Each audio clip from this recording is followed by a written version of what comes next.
Alternative Radio.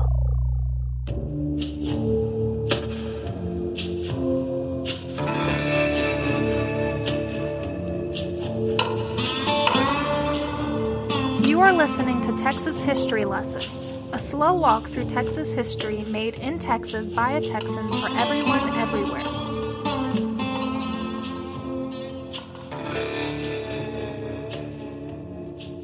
Welcome to Texas History Lessons. I'm Michael, and in this episode, we are continuing with part 5 of the project that I did quite a while ago on the Texas cattle drives of 1866 to 1890. In this particular section, we are looking at the interactions and effects of the Native Americans on the cattle drives. And it is in no way meant to be a complete look. And in fact, going over it again, there's a lot of stuff I wish I could add, but we're just going to stick with it. This is kind of just a good summary introduction to this time period, and we will be expanding on it in looking at Native American indigenous populations' role in the history of Texas in a lot closer detail in the future. With that being said, it is what it is, and it's a fairly decent summary of events and things that happen in the period of the cattle drives. So let's get into it. During the period of the long drives, the threat of encountering Native Americans, or the idea or perception that there could be violence or encounters with Native Americans, existed throughout the journey, especially from northern Texas to southern Kansas. And the most trouble that, if it ever did occur, often occurred between the Red River and the Cimarron River. But pop culture in America is littered with, in both literature and movies, this genre of and this whole idea. In fact, part of the American myth is this image of cowboys and Indians. But Larry McMurtry did a fairly good job, even though Gus McCrae did end up getting killed, spoiler alert, by some Native Americans when they reached the high plains. Throughout the novel, the cowboys on their crew were constantly worried about encountering Native Americans, encountering Indians. And there's a classic scene that showed more often than not what it probably would have been like, where Newt, young Newt, the son of Woodrow Call, is separated from the herd with some cattle, and he can't find his way back. And then he encounters some Native Americans on horseback. The whole time, he's afraid he's being taken captive, and he's lost all these cattle to the Native Americans, and he just can't believe his luck. Meanwhile, what was in reality was happening, they were just trying to get him to go the right way so he could get back with the herd. And at the very least, what they wanted was a couple of cattle to separate back and to feed them and their people. So demands by Indians for cattle in return for passage through Indian territory began as soon as the drives began in 1866. During the day, warriors often approached the herd requesting some cattle. And the perception some of the cowboys had is they were doing this to scout out the situation of the herd and the outfit driving it. And if conditions looked favorable, raiders might return in the night and take horses and cattle, whatever was possible. More often than not, it appears, though, that drovers only had to give Native Americans a few head of cattle to be left alone. Some Native Americans sought other ways to profit from passing cattle drives. For example, on December 16, 1867, the Cherokee National Council began to exact a 10-cent tax on all cattle passing through their lands. The Creek Nation levied a tax on March 6, 1871. Cattlemen had to pay 27.5 cents for each head of cattle passing through their lands, and 25 cents per month for each head of cattle grazing on Creek lands. The cattlemen simply saw these as extra business expenses, and since they were at a low enough level, the taxes never threatened to end the drives. If possible, the drovers would try to avoid the tax collectors, though. Now, beginning about the 98th meridian, or just west of it, Texans found a semi-arid region with irregular topography. No major rivers for transporting goods or agricultural products ran through this country, making shipments dangerous and expensive. It is at this point where a lot of people say the cotton industry had reached its natural limits. However, for some other people, it was a natural habitat. The Comanches dominated the western plains. They were great mounted warriors, having mastered the territory from the Arkansas River to the Rio Grande and from the mountains of New Mexico to the central Texas hill country. After some setbacks, by 1864, the Comanches were strong enough to resume raids, following attacks by the Texas Rangers and the United States Army in the late 1850s. During the Civil War and Reconstruction era, the Comanches began reclaiming territory they had lost to the settlers. The militia units and ranger companies set up when federal troops departed did not stop Comanche efforts too much. Families living on the frontier gathered together to live in small groups for joint self-defense, or they just left and went east altogether. The raiding Comanches stole thousands of cattle and horses, and many farms burned down. Following the war, the Comanches and Kiowas continued their activities. Wise County's population declined by half, and the frontier line, the line of settlement, was pushed back at some places up to 100 miles. Governor Throckmorton claimed that between May 1865 and July 1867, Indians killed 162, wounded 24, and captured 43. I've seen other documentation that says a lot of these numbers might be inflated. The Comanches and Kiowas faced little organized resistance until later, 1865, when the United States government began to reestablish its western defense. Forts Richardson in Jacksboro, Griffin near Allen, Concho in San Angelo, McAvitt near Menard on the upper San Saba River, Clark near Bracketville, Duncan in Eagle Pass, Stockton near modern Fort Stockton, Fort Davis near present-day Fort Davis, and Fort Bliss near El Paso were established. And yet the Native Americans managed to avoid these outposts and continue raiding. In October 1865, Kiowas, Comanches, and Kiowa Apaches signed a treaty agreeing to give up claims to Colorado, Kansas, and New Mexico, and to live on a reservation in the southwestern part of Indian Territory and the state plains of Texas. The Kiowas violated the treaty first by raiding in Texas. The government had also failed to keep some of its responsibilities according to the treaty, leading to the need to raid to supply for their people. The combination of the hostility of the southern tribes and the military campaigns in the north against Cheyenne and Sioux caused the government to appoint a federal peace commission. The Comanches, Kiowas, and Kiowa Apaches were called to meet in council on Medicine Lodge Creek in Kansas. With the Medicine Lodge Treaty, the Comanches, Kiowas, and Kiowa Apaches officially confederated and agreed to live on the reservation. About a third of the Comanches refused to sign the treaty, and the Kiowas might not have fully understood the ramifications of the agreement.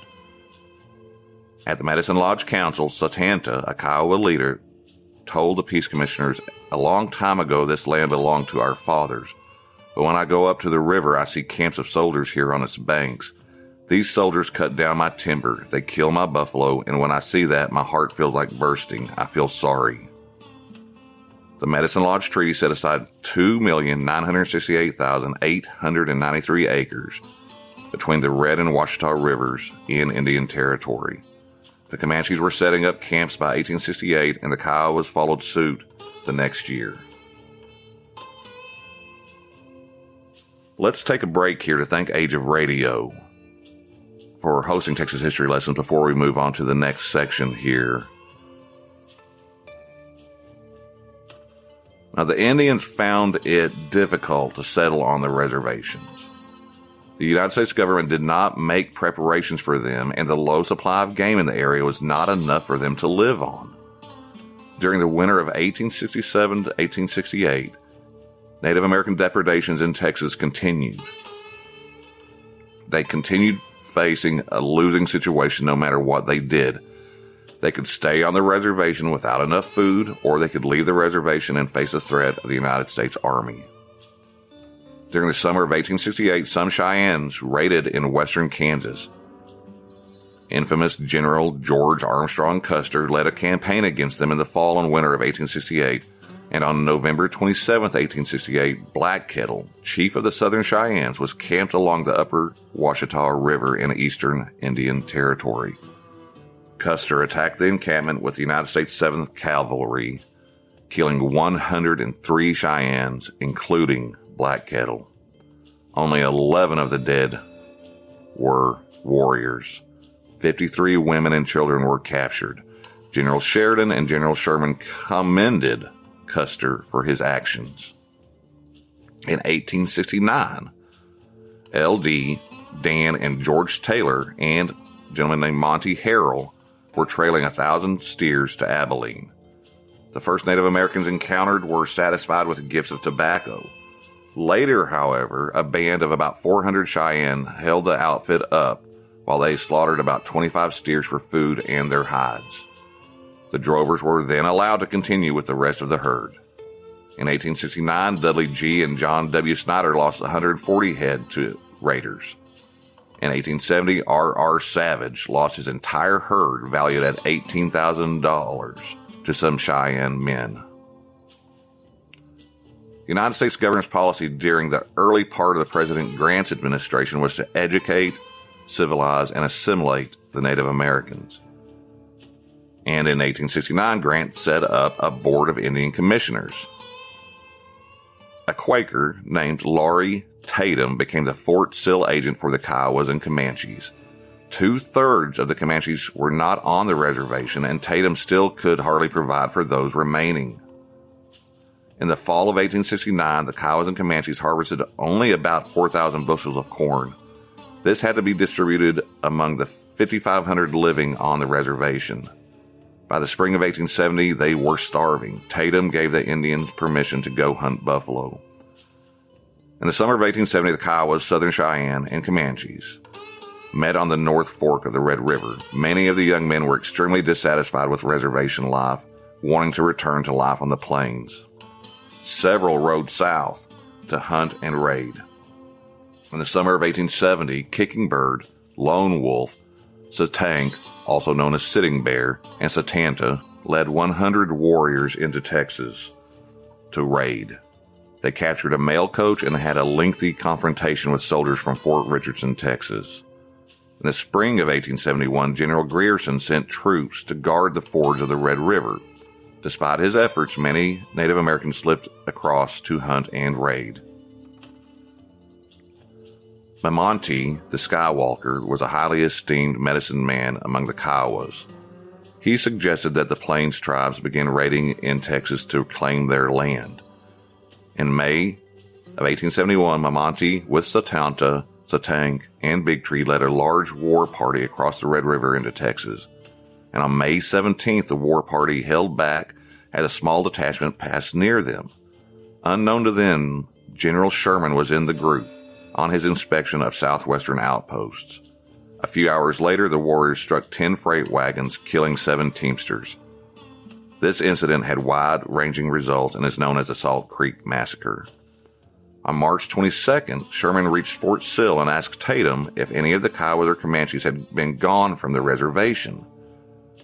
For some reason, when questioned on the matter, Satanta proudly admitted responsibility for the raid.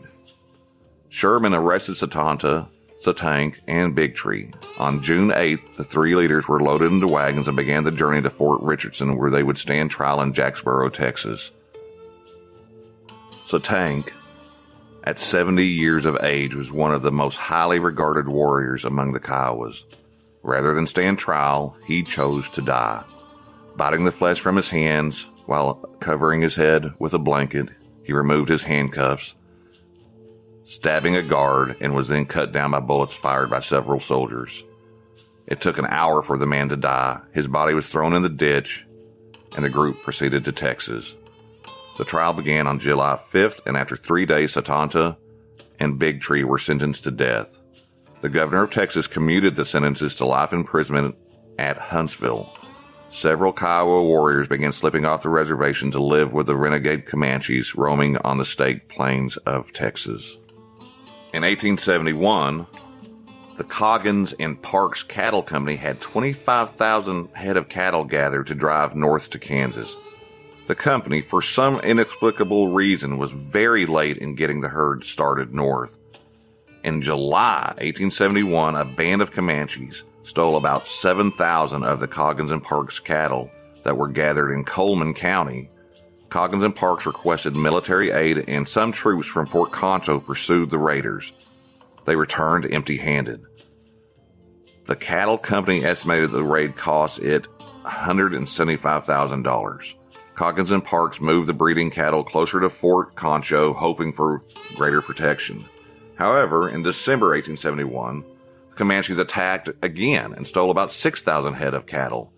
The Indian raid served as a severe blow to the company. Following the Salt Creek Massacre, the Army initiated very aggressive counterattacks against the Native Americans.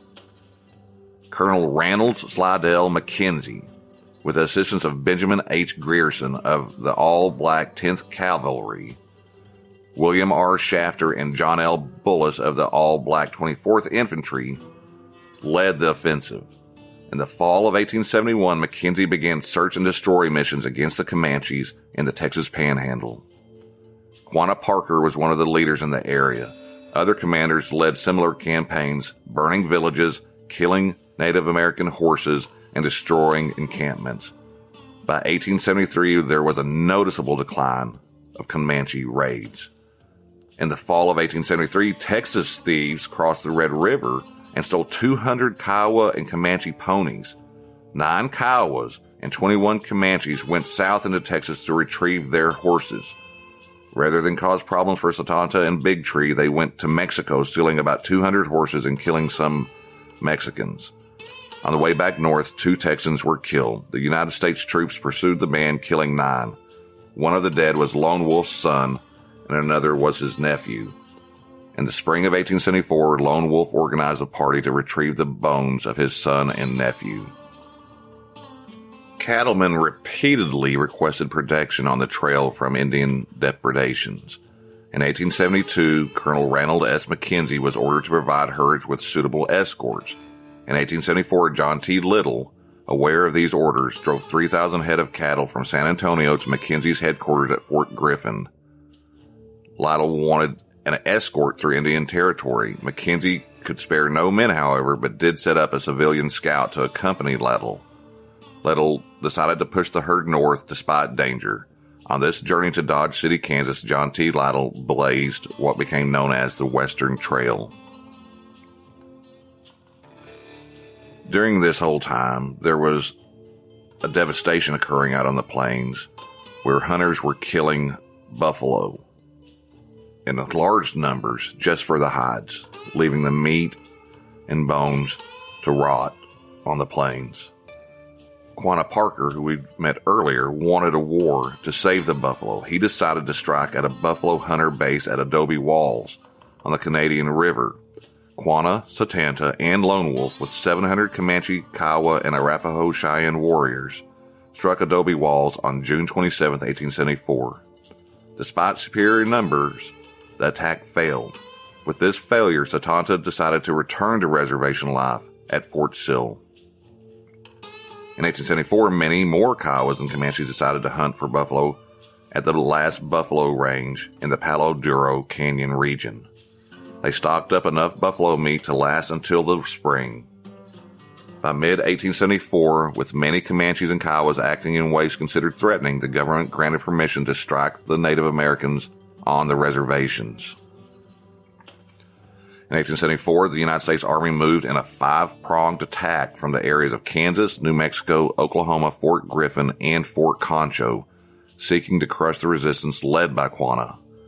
A few hundred escaped, but by the summer of 1875, most of the Plains tribes were on reservations.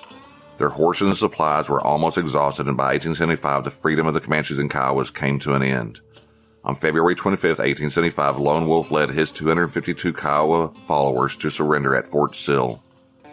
And on June 24th, 1875, Quanah led his Quahati Comanches onto the reservation, ending resistance. Now, as I mentioned, battle was not the only cause for the Plains tribes' defeat. A major factor was the extermination of the buffalo. White men had been killing buffalo for several reasons: sport, as a diversion for railroad hands and train passengers, and to feed the laborers building the railroad. Beginning about 1871, it became apparent that buffalo pelts and leather were profitable, initiating the organized destruction of the buffalo herds. The hunters would strip the hides off and leave the meat to rot. By the early 1880s, less than 200 buffalo grazed the land. Between 1872 and 1874, 3,700,000 buffalo were slaughtered, according to one source that I found. Out of this total, only about 150,000 were estimated slain by the Plains tribes. The cattlemen were delighted with the turn of events in 1875. For transportation agents like Little, McDaniel, Schreiner, and Light, this meant that their herds had a better chance to reach market intact. In 1875, with the last renegade bands on the reservation, cattlemen began to move into the Texas Panhandle. In 1877, Charles Goodnight established a ranch on the head of the Red River along the Palo Duro Canyon. Many cattlemen and cattle driving contractors found this period profitable because of the circumstances. Several made arrangements to supply the northern reservations and the Indian Territory reservations with cattle to feed the native peoples. By 1879, over 40 million pounds of beef were being supplied to the reservations. This required 50 to 60,000 head of cattle and put more money into the pockets of the cattlemen fortunate enough to get the contracts. The settlements of the Plains tribes on reservations did not eliminate all costs, however. Quanah Parker, following his surrender to reservation life, positioned himself near Fort Sill in the Wichita Mountains and demanded cattle as tribute. In return, he allowed the herds to continue on their way.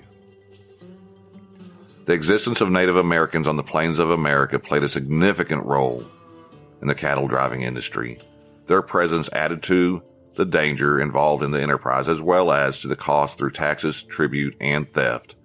Nevertheless, the threat was not great enough to cut off the profitable industry altogether. In fact, several cattlemen made good money by contracting with the government to supply the reservations with beef. And with that, we're going to close out this part of the cattle drives of Texas from 1866 to 1890. Next up, we're going to take a look at the railroads and their importance and how they played a role in ending the cattle drives, the long drive, this period of particular time where so many vast amounts of cattle were transported from Texas to other parts of the nation to feed growing demand. Hope you all have enjoyed this.